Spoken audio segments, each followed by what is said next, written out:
Rain-washed street, pale morning light filtering through autumn clouds.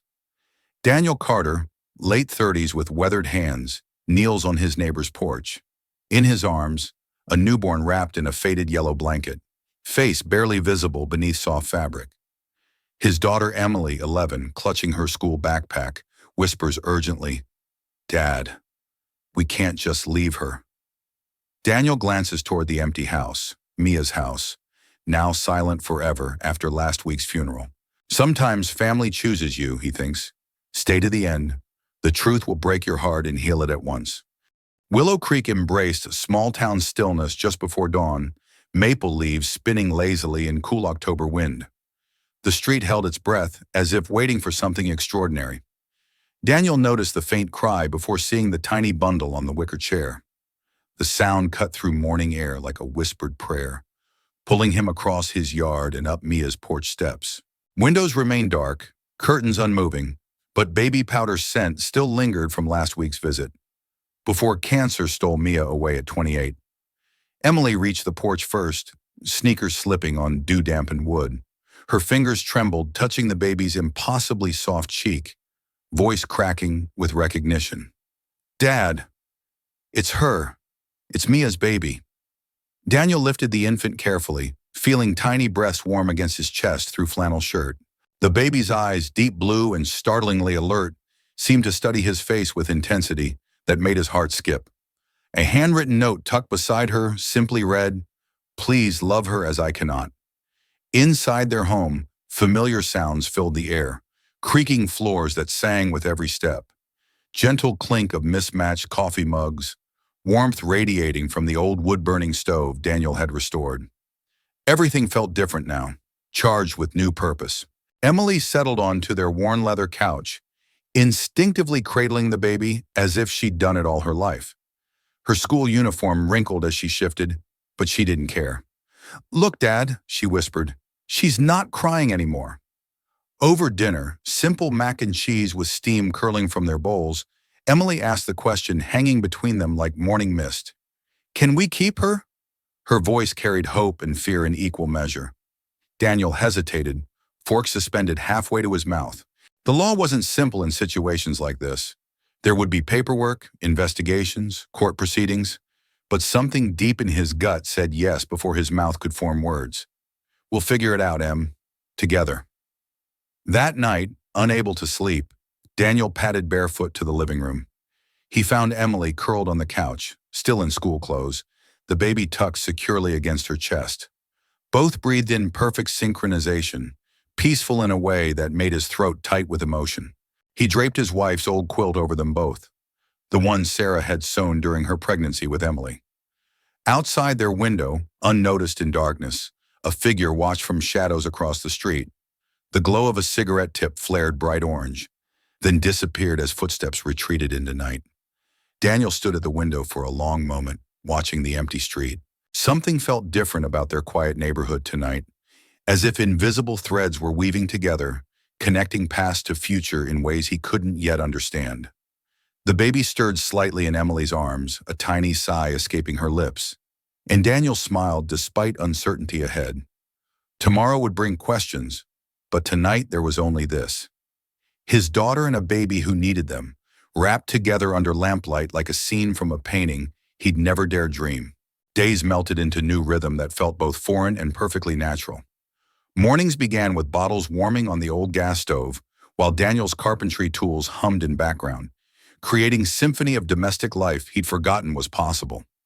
The scent of formula mixed with sawdust had become their new normal.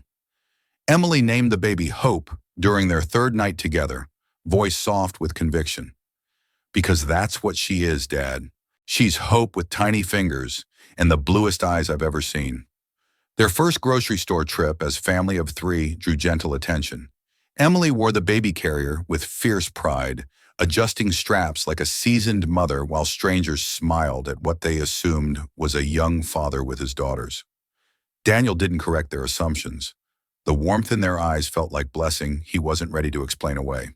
"She's beautiful," an elderly woman commented at checkout, reaching out to touch Hope's downy hair. "First grandbaby?" "Something like that," Daniel replied, voice thick with unexpected emotion. At Riverside Park, fallen leaves crunched beneath their feet in satisfying whispers.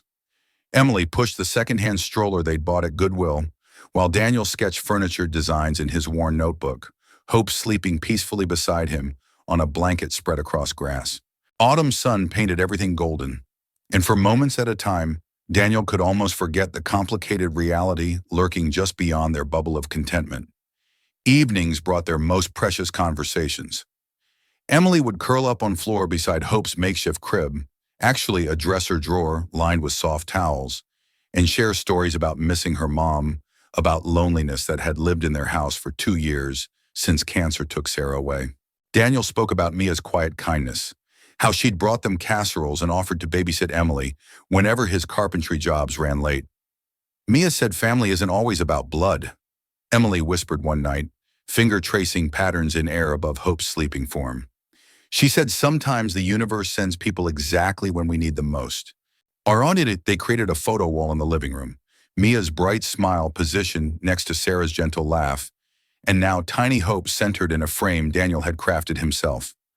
The pictures seemed to watch over them, a constellation of love spanning past and present. Emily developed her own nighttime ritual, whispering secrets to Hope in darkness. "Don't worry, little one. You have us now.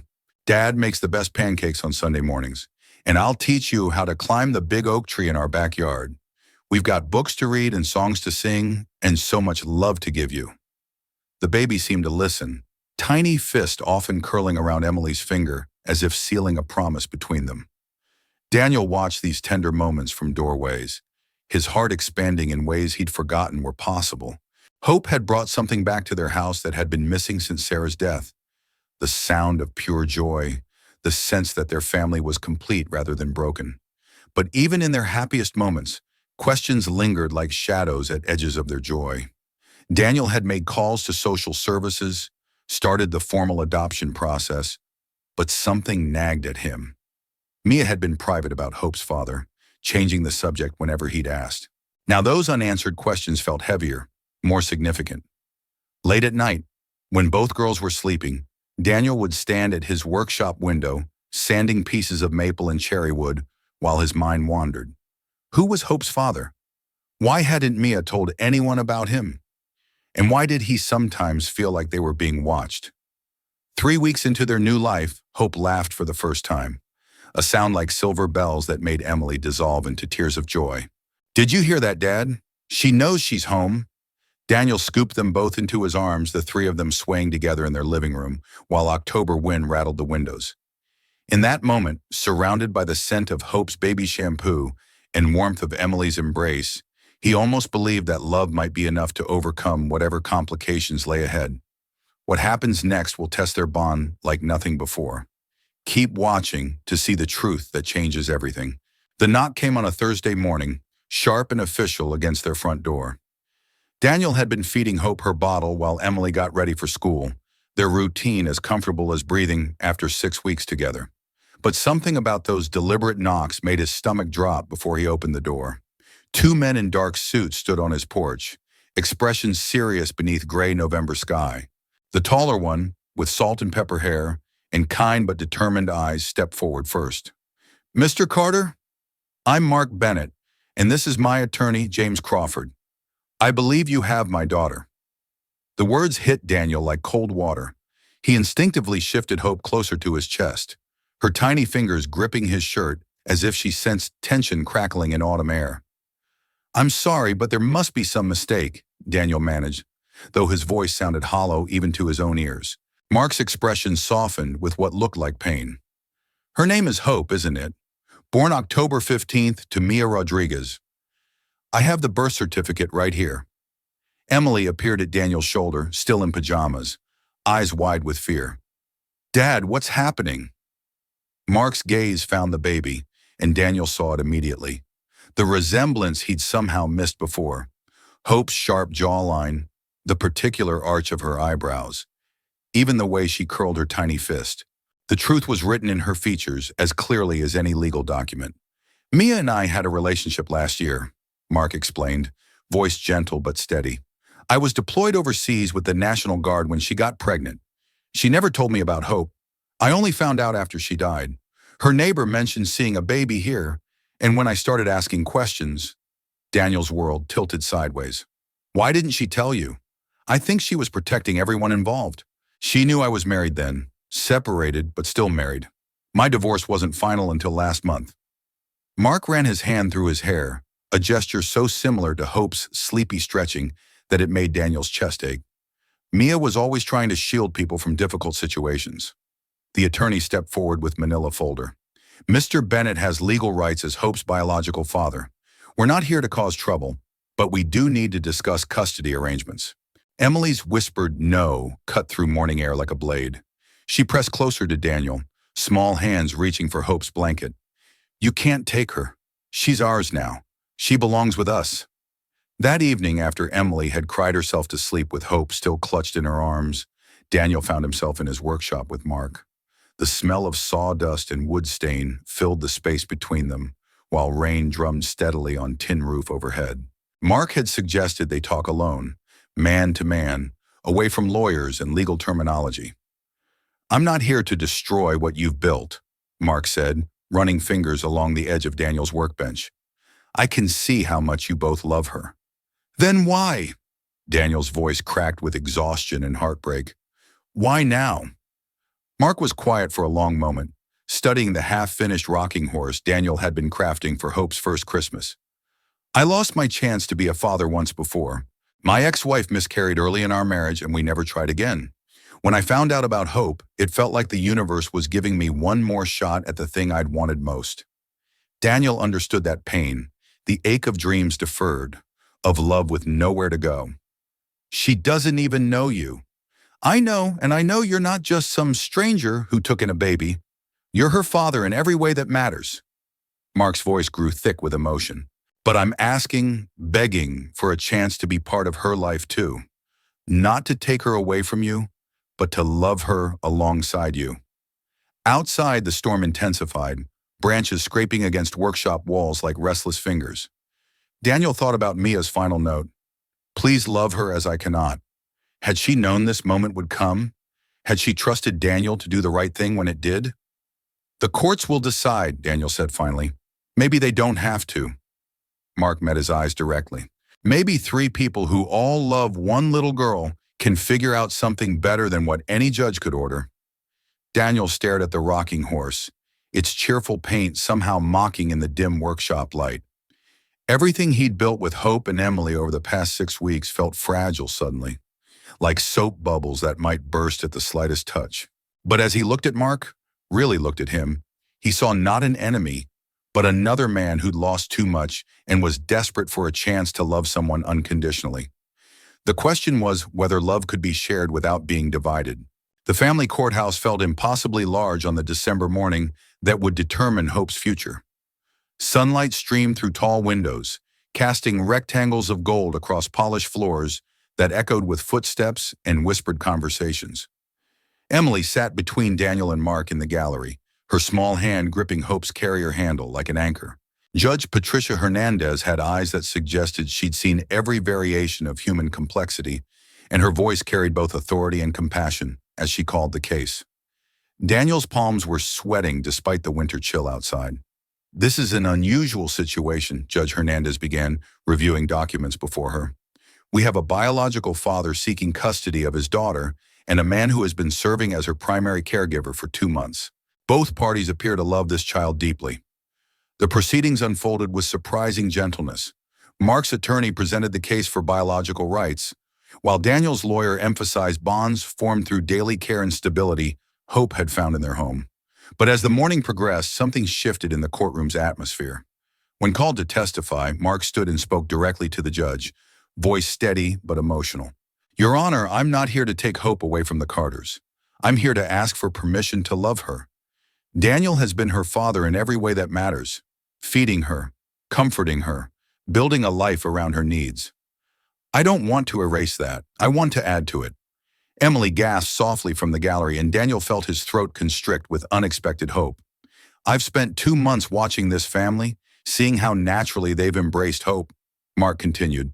I know I can't replace what they've given her. I just want to be part of it, to give her another person who will love her unconditionally for the rest of her life.